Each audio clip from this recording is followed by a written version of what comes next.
এবারে তো কলেজের শেষ বছর, তাই বড়দিনের হুল্লোড়টা এবার আর মিস করা ঠিক হবে না।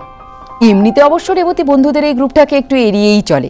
সকলের মন খুব পরিষ্কার থাকা সত্ত্বেও একটা অর্থনৈতিক বৈষম্য তো রয়েই গেছে এদের সঙ্গে। রেবতীর বাবা একটা বেসরকারি অফিসের স্বল্প মাইনের কেরানি। বরাবরের মেধাবী ছাত্রী রেবতীর কৃতিত্বপূর্ণ রেজাল্টের জন্যই আজ একটা নামি দামি কলেজের ছাত্রী হতে পেরেছে সে, নইলে পারত না। অন্যদিকে রেবতীর বাকি বন্ধুরা সব অভিজাত ঘর থেকে এসেছে। বিশেষ করে ওই 6 ফুট 2 ইঞ্চির রক্তিম, ওকে দেখলেই রেবতীর হৃদস্পন্দনের মাত্রা যেন কয়েক গুণ বেড়ে যায়। সেই জন্যই সবসময় ওর সঙ্গে একটা দূরত্বও বজায় রাখে রেবতী। শহরের নামকরা ধনী ব্যবসায়ীর একমাত্র বংশধর রক্তিম, চেহারাতেও তার আভিজাত্যের ঝলক ফুটে ওঠে সব সময় এক ঝাঁক ছেলে বা মেয়ে বন্ধুর ভিড় লেগে থাকে আশেপাশে। সেখানে রক্তিমের প্রতি তার মতন সাদামাটা একটা মেয়ের প্রণয়টা বড়ই বেমানান লাগে রেবতীর। কিরে দিদি, এখনই বেরিয়ে যাচ্ছিস নাকি? বাবা কেক আনলে আমি কিন্তু সবটা খেয়ে ফেলবো, তুই পাবিই না। তাই খাস রে পাগল। আমার বন্ধুরা সব 1 ঘন্টার মধ্যে পার্কে পৌঁছে যাবে, তার আগে আমাকে ওই ছোট ছোট বাচ্চাগুলোকে একটু কেক দিতে যেতে হবে। এক্ষুনি যদি না বেরোই তাহলে কি করে হবে বল? মা মন্দির থেকে ফিরলে একটু বলে দিস আমি বেরিয়ে গেছি। তথাস্তু দিদিমণি মহাশয়া। ভাই কদিন হলো পেটের ব্যথায় খুব ভুগছে, ভালো করে কথাই বলতে পারেনি কদিন। তাই অনেক দিন পর ভাইয়ের এই স্বতঃস্ফূর্ত কথা বলার ধরনে হাসতে হাসতে বেরিয়ে যায় রেবতী। আসলে একটা অনাথ আশ্রমের বাচ্চাদের ছুটির দিনগুলোতে একটু পড়ায় সে।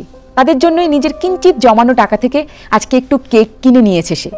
আশ্রমে ঢুকতেই বাচ্চাগুলো সব ছেকে ধরে রেবতীকে। তখনই বান্ধবী রিমার ফোনটা এসে যায়। রেবতী, তুই কোথায়? কখন আসছিস বলতো? আরে আমি তো এখন এই অনাথ আশ্রমটায়, জানিস না, ওই যে শিশু কমলটায়। কেন রে, কি হয়েছে? এখনো তো 8 ঘন্টা দেরি আছে তোদের সঙ্গে পার্কে দেখা করবার। হ্যাঁ, কিন্তু কি জানিস, রক্তিম এখনই সবাইকে খুঁজছে। ওকে নাকি এক্ষুনি ওর বাবার বিজনেসের কাজে দেশের বাইরে যেতে হবে। ওর বাবার ব্যবসার কাজে ওকে বেরিয়ে যেতে হবে 2 ঘন্টা পরই। তাই বিদেশ যাওয়ার আগে ও সবার জন্য কি সব গিফট নিয়ে এসেছে বড়দিনের, তাই দিয়ে যেতে চাইছে। তুই এখন আসবি না? আমি একটা দারুণ পারফিউম পেয়েছি, কিন্তু দেখ তুই আবার কি পাস। গিফটের প্রতি কোনো আসক্তি নেই রেবতীর, কোনোদিনই ছিল না। নিজের সুখী পরিবারটাই তার কাছে সব থেকে বড় গিফট। কিন্তু রক্তিম তাকে গিফট দিতে পারে এটা ভেবেই শিহরিত হলো রেবতী। কোনো রকমে কেকগুলো বাচ্চাদের বিতরণ করে পার্কের দিকে রওনা দিল সে। পার্কে সব বন্ধুরাই রয়েছে, শুধু রক্তিম নেই। সবার কাছেই রয়েছে শান্তার, মানে রক্তিম আজ শান্তা সেজে সবাইকে যে গিফট দিয়েছে সেই গিফটগুলো। নিশ্চয়ই কারো কাছে হয়তো রক্তিম ওর গিফটটা রেখে দিয়ে গেছে। কিন্তু না, সারাটা দিন বন্ধুদের সঙ্গে কাটানো হয়ে গেলেও কারো কাছ থেকে গিফটের দেখা মিলল না। রিমা অবশ্য একবার জিজ্ঞেস করেছিল, রক্তিমের কাছ থেকে তুই কি পেলি রে? কই কিছু না তো। এই কথাটা বলতে গিয়ে লজ্জায় মিশে যাচ্ছিল রেবতী। ভালোবাসা তো কোনোদিনও চাইতো যেত না সে রক্তিমের কাছে। নিজেরই অজান্তে শুধু একটু বন্ধুত্ব আশা করে বসেছিল। সেটুকু দেওয়াও কি খুব কঠিন ছিল ওর? এতদিন ধরে বন্ধুত্ব আর প্রেমের মাঝের যে অদৃশ্য রেখাটা বহু কষ্ট করে এঁকে যেতে হতো রেবতীকে, তার বোধহয় আর দরকার পড়বে না, কারণ বন্ধুত্বটাই যে আর থাকবে না। বলা ভালো, বন্ধুত্বটা রাখবে না রেবতী। এরপর রেবতী আর কোনো বন্ধুত্ব রাখেনি। রক্তিম তার কারণ জানতে চেয়েছিল অনেকবার, বিদেশ থেকে ফিরে এসে বলতেও চেয়েছিল যেন অনেক কিছু, কিন্তু রেবতীর অভিমানী মন আর শুনতে চায়নি কিছুই। কলেজ জীবন শেষ হতেই উচ্চশিক্ষা লাভের উদ্দেশ্যে রক্তিমকে চলে যেতে হয় দেশের বাইরে। তার কিছু না বলা কথা হয়তো অধরাই থেকে যায় রেবতীর কাছে। আর রেবতীও অসুস্থ ভাইকে নিয়ে হঠাৎই খুব ব্যস্ত হয়ে পড়ে। 1 বছর কেটে যায়, আবার আসে বড়দিনের দিন। তাই এবারও শিশু কমলে বাচ্চাদের কেক বিতরণে এসে পড়েছে রেবতী। কিন্তু তার মুখে হাসি নেই এক ফোঁটা, বরং পুঞ্জীভূত দুঃখকে মনের মধ্যে চেপে চুপচাপ বসে থাকে সে।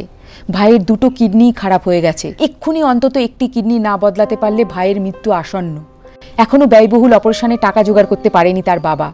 রেবতীর চোখের সামনে আজকাল শুধু ভাইয়ের হাসি মুখটাই ভেসে ওঠে। তার উপর এইরকম অসহায় পরিস্থিতিতে বহুদিন পর গতকাল ফোন এসেছিল রক্তিমের।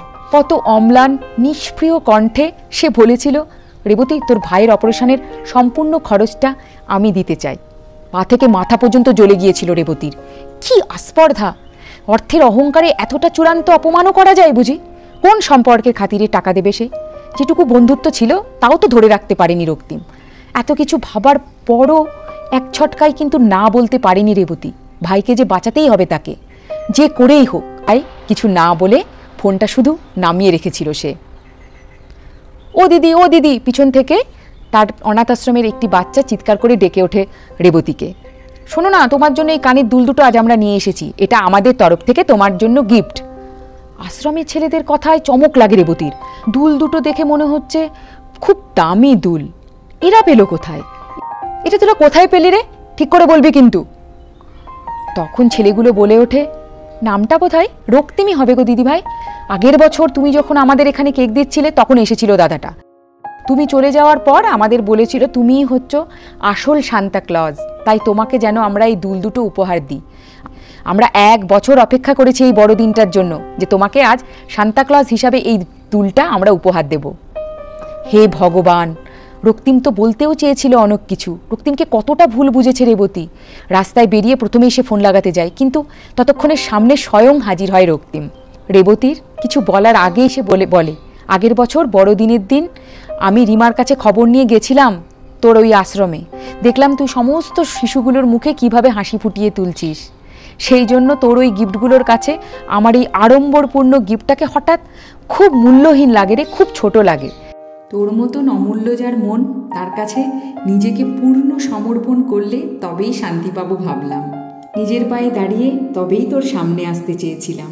নিজে হাতে তোকে তাই দিয়ে উঠতে পারিনি, তাই বাচ্চাদের হাতে ওই দুলজোড়া তুলে দিয়েছিলাম। বলেছিলাম তুই হচ্ছিস আসল সান্তা ক্লজ, তোকে ওরাই যেন এই গিফটটা দেয়। রেবতী সত্যিই খুব অনুশোচনা হয়। মিথ্যে ভুল বুঝে একজন সত্যি বন্ধুকে হারিয়েছিল সে। আমাকে ক্ষমা করে দিস রক্তিম, তোকে খুব ভুল বুঝেছিলাম রে। তোর দেওয়া টাকা আমি এখন সানন্দে গ্রহণ করব। সেদিনও আমার বন্ধু ছিলিস, আর আজকেও আমার বন্ধু আছিস। তবে ভাইকে নতুন জীবন দিয়ে এবছর তুই হবি আমার সান্তা ক্লজ। হেসে ওঠে রক্তিম, বলে একটুখানি ভুল হচ্ছে তোর, আমি এখন তোর আর বন্ধু নেই। আগের বছর সান্তা ক্লজ হয়ে সেজে এসে তোর ওই মমতার রূপ দেখে আমি তোর প্রেমে পড়েছিলাম। তাহলে সান্তা ক্লজ থেকে সেদিনই প্রেমিক হয়েছিলাম, আজকে তুই আবার আমাকে সেই প্রেমিক থেকে সান্তা ক্লজ বানিয়ে দিবি? উত্তরটা কিন্তু আমার চাই আজই। রেবতী নিজের কানকে সত্যিই বিশ্বাস করতে পারে না। রক্তিম ওকে প্রেম নিবেদন করছে, এই যে সকল পাওয়ার শ্রেষ্ঠ পাওয়া। দু চোখ দিয়ে দুফোঁটা জল গড়িয়ে পড়ে তার। সামনে এসে রক্তিমের হাত দুটো ধরে সে, কিন্তু আজ আর ফেরাবে না সে রক্তিমকে। শুধু মনে মনে ভাবে আমাদের সবার ওপরে বসে যেই জন, ধরুন এই ক্রিসমাসে মরশুমে শান্তা দাদুই, বড়দিনের দিন আজ রক্তিমা রেবতীর বন্ধুত্ব আর প্রেমের মাঝখানের সূক্ষ্ম রেখাটাকে মিলিয়ে দিল। নমস্কার, আজকে এখানেই শেষ করছি। খুব ভালো থাকবেন সবাই, সুস্থ থাকবেন। আবার ফিরে আসবো নতুন কোনো গল্প নিয়ে। নমস্কার।